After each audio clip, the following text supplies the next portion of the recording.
রাফসান সারাকে নিয়ে রেস্টুরেন্টের ভেতর প্রবেশ করলো। চারপাশটা একবার দেখে সারা রীতিমতো অবাক হয়ে গেল। সবকিছু এত নিখুঁত, আভিজাত্যপূর্ণ আর সুন্দর যে সে মুগ্ধ চোখে তাকিয়ে রইল। মৃদু আলোর রোশনাই আর শান্ত পরিবেশটা মন ভালো করে দেওয়ার মতো। রাফসান সারাকে একটা টেবিলের সামনে নিয়ে এসে ছোট করে বলল, বস। সারা কোনো কথা না বাড়িয়ে চুপচাপ আরামদায়ক চেয়ারটায় বসে পড়ল।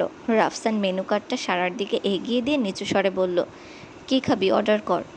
সারা কিছুটা নিষ্প্রহভাবে বলল, আমি কিছু খাবো না, আপনার খাওয়ার প্রয়োজন হলে আপনি খান। রাফসান এবার সারার চোখের দিকে সরাসরি তাকিয়ে গম্ভীর গলায় বলল, দেখ সারা, এখানে খাওয়া খাওয়া নিয়ে তর্কাতর্কি করতে চাইছি না, তাই চুপচাপ পছন্দ মতো অর্ডার কর। সারার পেটে তখন প্রচণ্ড খিদে, তাই রাফসানের জেদের ওপর আর কথা বাড়ালো না। সে মেনু কার্ডটা ভালো করে দেখে নিজের জন্য ম্যাগি আর চিকেন ফ্রাই অর্ডার করলো। রাফসান খুব বেশি কিছু নিল না, নিজের জন্য হালকা পাতলা কিছু খাবার পছন্দ করলো। খাবারের জন্য অপেক্ষা করার সময়টুকুতে দুজনের মাঝে আবার সেই থমথমে নীরবতা বিরাজ করতে লাগলো। কিছুক্ষণের মধ্যেই ওয়েটার খাবার নিয়ে এলো। সারার পছন্দের ম্যাগি আর চিকেন ফ্রাই তার সামনে সাজিয়ে দিল।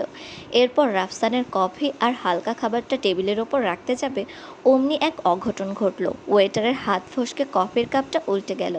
গরম কফিটা সোজা গিয়ে পড়ল রাফসানের হাতে, আর কিছুটা তার ধবধবে সাদা শার্টে লেগে গেল। গরম কফির তীব্র তাপে রাফসান যন্ত্রণায় কোকিয়ে উঠল, আহ ও শিট। ওয়েটার ভয়ে ফ্যাকাশে হয়ে জাপানি ভাষায় ক্ষমা চাইতে লাগলো, সরি স্যার, ভুল হয়ে গেছে। সারা মুহূর্তের মধ্যে সব অভিমান আর রাগ ভুলে গেল। সে দ্রুত রাফসানের হাতটা নিজের দু হাতের মুঠোয় আগলে ধরল। তারপর ব্যাকুল হয়ে ফু দিতে দিতে বলল, ঠিক আছেন আপনি? খুব বেশি কি চলছে? রাফসান যন্ত্রণায় কথাই বলতে পারছে না। সারা দেখল রাফসানের হাতটা লাল হয়ে ফুলে উঠছে এবং সেখানে ধীরে ধীরে ছোট ছোট ফোসকা দেখা দিচ্ছে।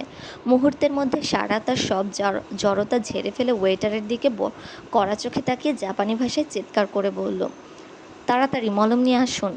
ওয়েটার কাঁপতে কাঁপতে মুহূর্তের মধ্যে মলম নিয়ে এলো।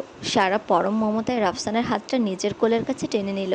সে খুব যত্ন করে ফু দিতে দিতে রাফসানের হাতে মলমটা লাগাতে শুরু করলো। যখনই মলমের স্পর্শে রাফসান যন্ত্রণায় আহ করে উঠছে, সারা ততবারই আরও জোরে ফু দিচ্ছে যাতে ওর জ্বালা পড়া একটু কমে। রেস্টুরেন্টের সবাই অবাক হয়ে এই দৃশ্য দেখছে। কিছুক্ষণ আগে সে অভিমানী সারা যেন এখন এক মূর্তিমতী সেবিকা।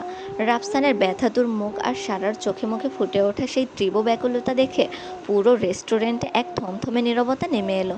রাফসান যন্ত্রণার মাঝে এক পলক সারার দিকে তাকালো। ওর চোখে তখন কেবল সারার প্রতি এক অদ্ভুত মায়া আর ভালো লাগা খেলা করছে। সারা পরম যত্নে মলমটা লাগিয়ে দিয়ে ব্যাকুল হয়ে জিজ্ঞেস করলো, এখন কেমন লাগছে? জ্বালা পোড়া কি একটু কমেছে? রাফসান যন্ত্রণার রেশটুকু চেপে রেখে মৃদু হেসে বলল, এখন অনেকটা ভালো, তবে শার্টটার অবস্থা একদম দফারফা হয়ে গেছে। আচ্ছা তুই এখানে বস, আমি ওয়াশরুম থেকে একটু পরিষ্কার হয়ে আসছি। বলেই রাফসান টেবিল থেকে একটা টিস্যু তুলে নিয়ে ওয়াশরুমের দিকে পা বাড়ালো। সারা একটা দীর্ঘশ্বাস ফেলে ধপাস করে চেয়ারে বসে পড়ল। তার বুকের ভেতরটা এখনও অস্বাভাবিকভাবে ধুকপুক করছে। কেন জানি রাফসানের ওই সামান্য কষ্টটা সরাসরি তার কলিজায় গিয়ে আঘাত করলো। কেন লোকটার যন্ত্রণা দেখে নিজের ভেতর এতটা হাহাকার জাগলো, সেই অনুভূতিটা এখনও সারার কাছে একেবারেই অচেনা আর রহস্যময়। হঠাৎই টেবিলে রাখা সারার ফোনটা সশব্দে বেজে উঠল।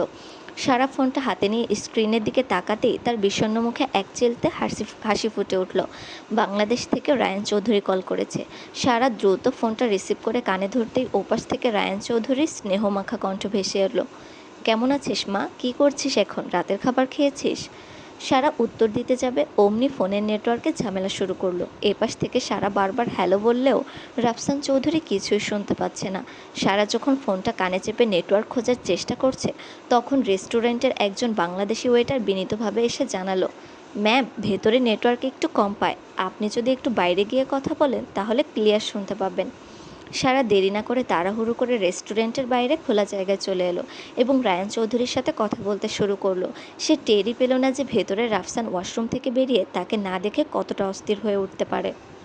সারা তখনও রায়ন চৌধুরীর সাথে কথা বলতে মগ্ন, তাই সে খেয়ালই করেনি একদল বখাটে জাপানি যুবক নেশাগ্রস্ত অবস্থায় সেই রাস্তা দিয়ে ফিরছিল। হঠাৎ রাস্তার ল্যাম্পপোস্টের আলোয় কলিজা রঙের শাড়ি পরা অপার্থিব সুন্দরী সারাকে দেখে তারা থমকে দাঁড়ালো। তাদের চোখে মুখে বিস্ময়। জাপানের বুকে এই বাংলাদেশি রূপসীকে দেখে তারা নিজেদের সামলাতে পারল না।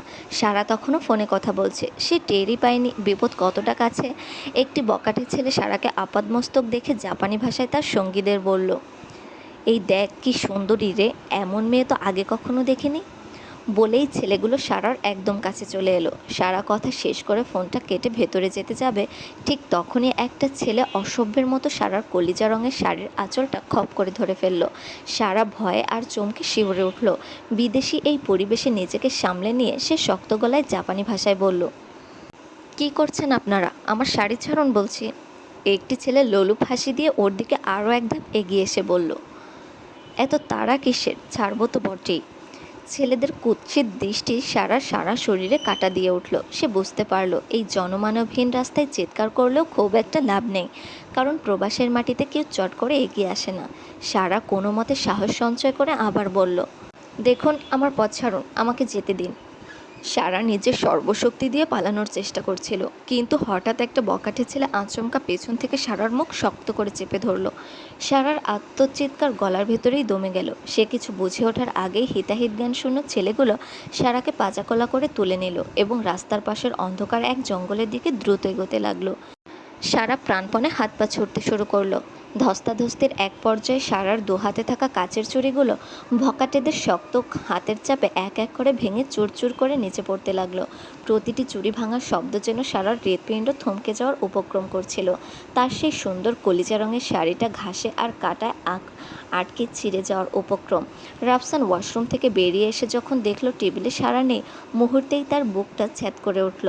এক অজানা আশঙ্কায় তার কপালে ঘাম জমে গেল। সে হন্তদন্ত হয়ে সামনের ওয়েটারকে জাপানি ভাষায় জিজ্ঞেস করলো, এখানে আমার স্ত্রী বসেছিল, সে কোথায়? ওয়েটার মাথা নিচু করে বিনীতভাবে বলল, স্যার, ম্যাম কিছুক্ষণ আগে ফোনে কল রিসিভ করতে বাইরে গিয়েছেন। কথাটা শোনা মাত্রই রাফসান ঝড়ের বেগে রেস্টুরেন্টের বাইরে বেরিয়ে এলো।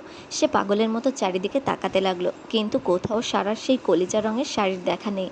রাতের অন্ধকার যেন সারাকে গিলে ফেলেছে। হঠাৎ রাফসানের চোখ গেল ফুটপাতে পড়ে থাকা একটা জিনিসের ওপর। সেটা সারার ফোন। রাফসান কাঁপা কাঁপা হাতে ফোনটা তুলে নিল।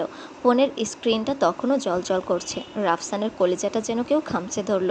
সে আর্তনাদ করে চিৎকার করে উঠল, সারা! তার সেই গগনবিদারী চিৎকার রাতের নিস্তব্ধতা চিরে দিল, কিন্তু কোনো উত্তর এলো না। রাফসান যখন দিগ্ভ্রান্তের মতো দৌড়াতে যাবে, ঠিক তখনই ল্যাম্পপোস্টের আবছা আলোয় রাস্তার এক কোণে চিকচিক করে ওঠা কিছু একটা তার নজরে এলো। সে দ্রুত এগিয়ে গিয়ে দেখল কাচের চুড়ির কিছু ভাঙা টুকরো।